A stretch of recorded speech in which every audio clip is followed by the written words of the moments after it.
Hello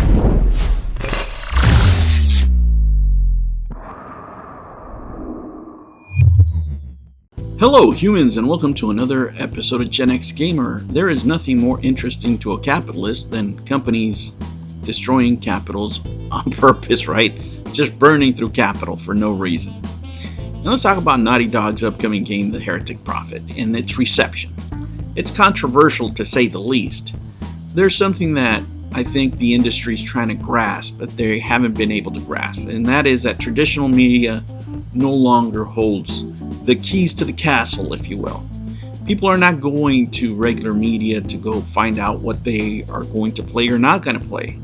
A lot of these companies still rely on the old ways of trying to market to traditional media, like Kotaku, like the Polygons, like just traditional media. And it's not going to work because the public has made a choice, just like they made a choice in video games. But you have to put this into context, right, with the market climate right now. The video game industry really has been experiencing a more increased vocal presence by the public, right? A vocal consumer base, particularly surrounding content that intersects with politics and social-political themes. You can see that with like the recent release of Concord, would probably be the prime example, which underperformed financially, to put it mildly, right? Not a complete disaster of, hundreds of millions of dollars just burned through. You think that would make companies learn, right? And have different ways of attacking these problems that they're foreseeing, like customer pushback against identity politics in AAA games. Whenever a game now is perceived with having a political messaging, whether it's real or just assumed, it faces a lot of scrutiny, especially on the internet, especially on YouTube. Consumers are really expressing fatigue with all this narrative-driven political ideology stuff on their games, when they really just care about the core gameplay and storytelling or fun factors, stuff like that. And then you also have the media versus consumer disparity. Right, a lot of the media, it looks like a lot of these people in these media companies want games that they can play for themselves, but they represent the minority. They don't represent the majority. And whenever you're trying to sell something, you want to sell it to as many people as possible. And that is not the goal of these companies. These companies, it looks like they're making products that they want to use themselves. And the goal of a company is to make money, is to make the most amount of money possible.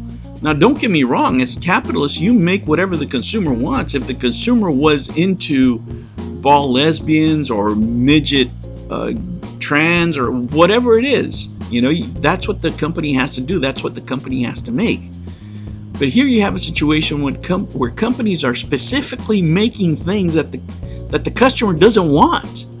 Now, what could it be? What could be behind this in a business context, right? Now, typically, these games take 5 to 8 years to make, sometimes more, right? Especially these titles that surpass the $200 million mark, which Heretic Prophet probably is. When it was greenlit back in the day, maybe the political climate was different. So there has to be an adjustment that needs to be made when these companies put this much money into something where they're able to change certain things, and I'm not saying that you shouldn't let the artist cook, if you will, make whatever vision that they want. But if you're going to invest $200 million as the investor, you want to make sure that you have some safeguards. Yeah, you can play as the bald lesbian, but can you play as a guy that looks like Arnold Schwarzenegger too? Right? Can we give everybody a little bit of what they want? Could that be a thing? Right? Probably if you're an independent contractor, if you're an indie developer, you can make whatever you want. But when you have to answer to investors, that's going to be a different thing. And the ramifications could be here, guys, that the ball is going to swing the other way so hard, because when the bean counters come in, and when I'm saying that is something that comes into this company either to destroy it, because it's better off, selling into pieces, you'll make more money that way, selling the individual properties, or somebody that just comes in and starts laying off everybody because they're not putting up anything that they're worth, right? And money, the money that they're asking. You can be mediocre, whether you're straight, gay, bi, whatever you identify as. You can be very mediocre at your job. And the way you judge that in sales is, how much are you selling? Right? Because your job is to sell the most units possible. That's the name of the game in video games.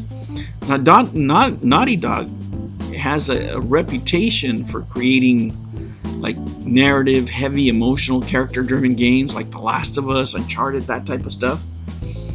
So their storytelling takes risks already. But as these studios get bigger, the expectations are bigger for the owners, for the stakeholders, and what have you. When you're turning off comments and trailers, what you're really trying to do is trying to just stop a negative spiral of negativity for your game, right? And it indicates that they are aware of the controversy, that they are aware what the public is feeling. And why invest in these high-risk projects when you have internal studio cultures like these? AAA studios, not only Naughty Dog, but a lot of other studios, they prioritize artistic visions and developer passion with their brand identity, right? But when politics takes over the studio, when these developers are not able to create everything that they want, when they're told we're going to change your character from being this to this, right? And we always hear these stories from developers that were forced to change their characters or stories to deliver important quote-unquote narratives or whatever messaging they want. This approach really alienates customers. It really does, because their core customers expect something completely different, something that they've done in the past. Does this kill creativity for some? Of course, right? Because now you're making games for money. You're not making games for the experience. Video games in that respect, they're sort of like movies, right? You make a movie, you're not guaranteed that you're going to make a lot of money, right?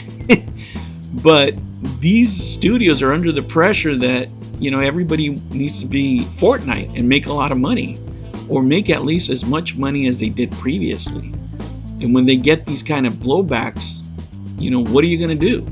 Right? Somebody needs to step in. You can't lose money indefinitely. You can't go against your customers indefinitely. And there has to be risk tolerance for any company, whether it's Sony, right? And you can remember the hit that they took with Concord, or Naughty Dog. You need to leverage the critical acclaim that you're getting by the media with something that the public wants. These people look, right, to me, and this is just my humble opinion, that they misread the market. They really did. They misread the market when the timing of this was going on. A lot of studios should have turned heads when the whole Concord debacle happened. And they should be turning heads now. Some companies are big enough that they can take a $200 million hit, but you can't keep taking it constantly. And you have now here opponents to your products that have proven that they can tank a property. This is just not a threat. They're just not going to buy it, right? The customer holds the ultimate power by not purchasing your product. That's all you have to do. You don't have to attack people. You don't have to make 1,000 videos. You don't have to do any of that. All the customer has to do is not purchase your product, and you're screwed as a studio, because you have to put all the money up front, right? You put all these development costs, $200, $300, $400 million, whatever it is, and then all you get for it is backlash. You're in trouble, right? And how could you mitigate that risk, right? You have to mitigate it by focusing on what the customer wants. You got to market on the gameplay, which is what people are asking. You have to engage the community, see what your community wants. Now, it could be the community wants not only this lesbian, but more lesbians. What if you have girl-on-girl action? Well, that's the #1 seller on the internet, right? It could be that's what they want. I don't know. But you have to engage your customers. You can't just avoid them and dismiss them as, trolls or what have you. And this is what these companies aren't doing. And YouTubers are filling in that need, and they're making the money that these companies are not. That's what's happening. As well as what's happening with the media. If you look at Naughty Dog is all in. They love it, right? This article that they wrote, the last one on this particular game, just completely puts a positive spin without addressing the public sentiment, right? It praises Naughty Dog for branching out from The Last of Us and doing different things, but it doesn't talk about the elephant in the room, that Naughty Dog's customers don't like this game, right? That the comments have been turned off, and they're going with the same narrative. Oh, these are just, and not just them, but everybody else. Oh, these are just trolls, yada, yada, yada. Where it's the customers, like I said, you have to engage your public. And this is a real impact on the lack of audience engagement, I would say.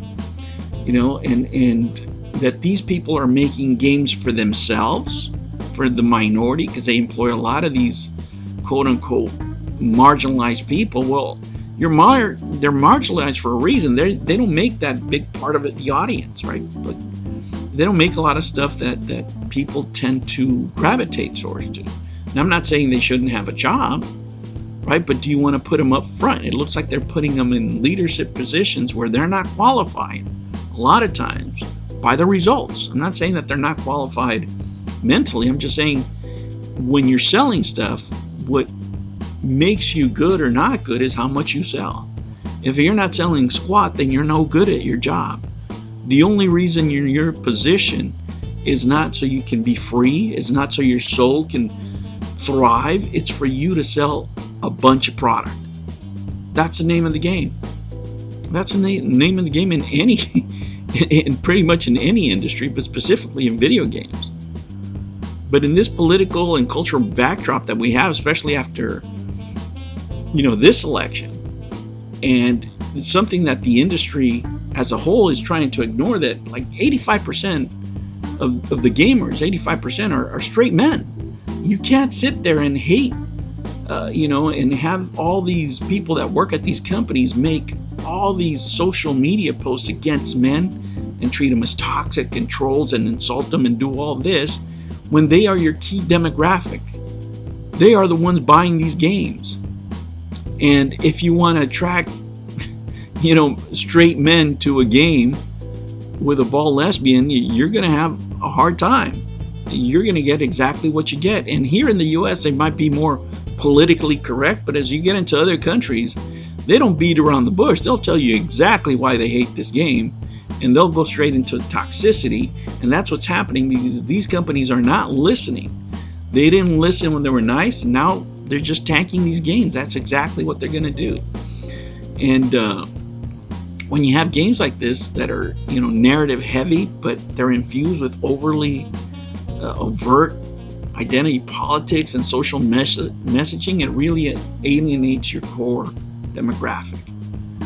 Now, social media developer behavior has been toxic, to say the least. As a lot of people are going into these people's social media, they see what they're posting. A lot of stuff is toxic and bigoted, and what these people do is they start criticizing the people criticizing them for their racist posts as toxic and bigoted. So it just fuels this never-ending war, right? So instead of communicating, people are at war all the time over their political points of view.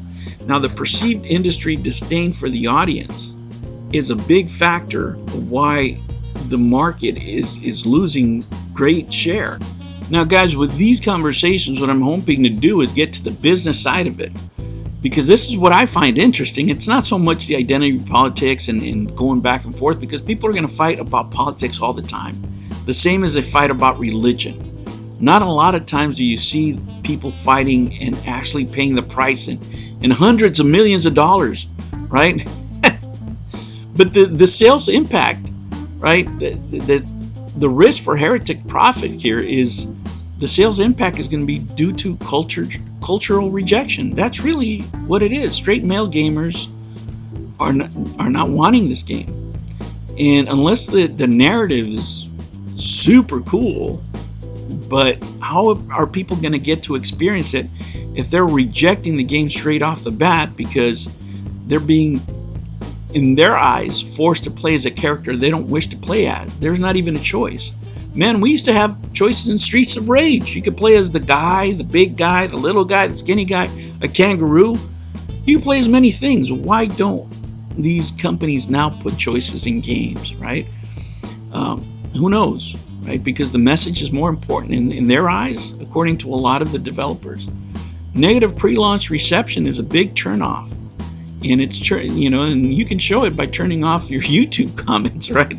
Because you know what's going on, and the only positive media you're getting is outlets like Kotaku trying to control the narrative of what the reception of this game is going to be. And this really all it can do is backfire by feeding the perception that Naughty Dog is ignoring the fans. And that's what it seems like to a lot of people. And this fractured relationship between the developers and consumers, I hope, gets better. It seems right now that only Asian developers are doing this, Japanese, Korean, Chinese. They're really engaging the public in a way that Western companies aren't doing anymore. Western companies are saying, we're going to put this out and you better like it, regardless of what you say. And what really needs to happen is what a lot of Asian studios are doing, which is reframing the marketing to highlight the gameplay and innovation with characters that people like, right? And they shift the focus from the protagonist's identity or social political themes into maybe the graphics, mechanics, combat systems, stuff like that, stuff that people like. They address the consumers directly and respectfully without calling them names. Right? You don't see this with a lot of other developers. A lot of people do value their job, and they're not out there insulting their customers.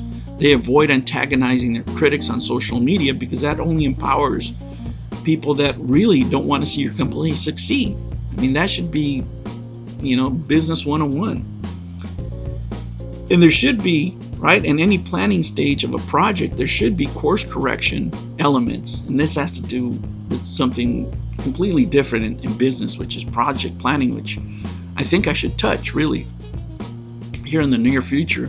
While diversity and representation can really enhance stuff, it can't be the only reason you're playing a game. You can't make the central selling point that. You can add to it, but it has to be a genuine story that people can identify with. You can strengthen your brand with a diverse portfolio, just like you would in an investing portfolio. If you have different things that people can focus, you can have this type of game, you can have that type of game. But when you put all your marbles into one basket and put hundreds of millions of dollars into identity politics, which is something that your customers don't want, man, you are in a whole lot of trouble.